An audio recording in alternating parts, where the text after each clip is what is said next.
So, dear students, we are starting with our unit 1, that is machine learning. In our last section, we have seen the course outcome, course objective of this particular subject. The teaching scheme contains IAC 40 marks and EAC 60 marks. So, we will start with machine learning. So, what is machine learning? As its name implies, whatever understanding is done by human will be done by the machines, and that is nothing but machine learning is, right? So we will see what is machine learning over here. So learning is any process by which a system improves performance from the experience.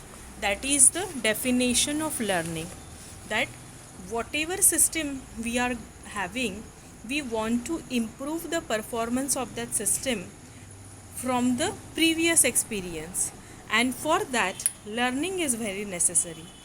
So it is the definition by Herbert Simon that learning is any process by which a system improves the performance from experience. Now we are dealing with machine learning.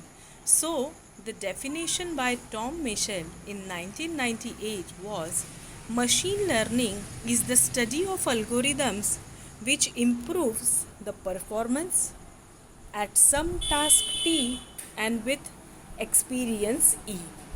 So whatever task we are having, that is, or we should say whatever learning task we are having, that is given by P, T and E, that is nothing but performance, some task and experience E.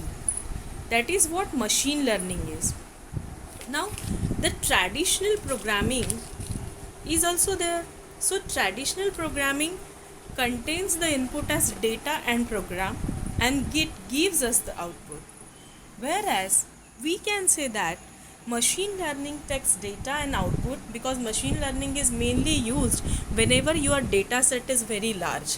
So we are having data and output, that is nothing but some of the data we have trained, and then we are having some particular algorithm for having the proper particular output.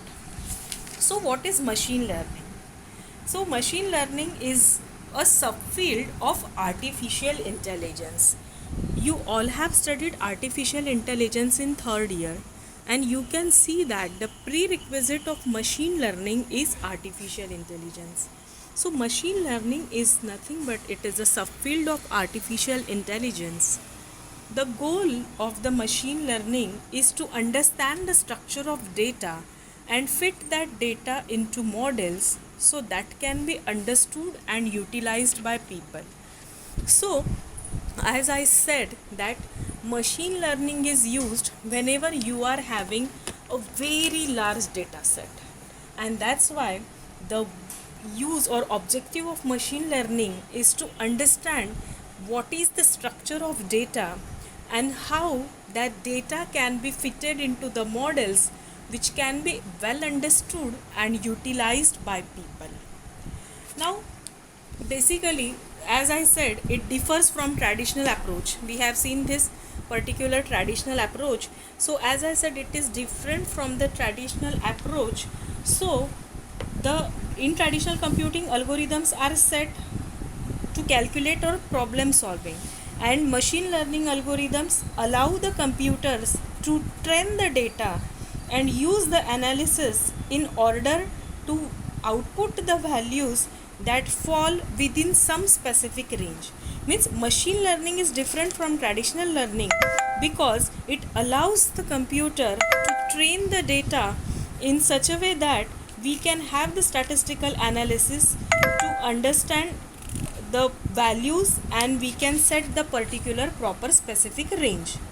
Actually machine learning is associated with data science also, and that's why it is divided into two parts, that is supervised learning and unsupervised learning. Now when do we use machine learning? Before going into the details that when we are using the particular machine learning algorithm, we will see when do we use the machine learning.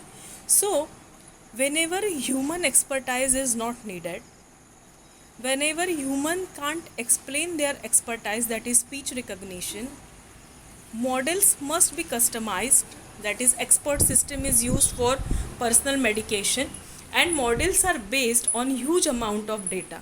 This is very necessary because whenever huge amount of data is there, at that time only you will be using machine learning, and that is the reason why machine learning is used for large amount of data. So in this section we have seen the basic of machine learning. In our next session we will see this supervised machine learning for making predictions and unsupervised machine learning for the pattern discovery. Thank you.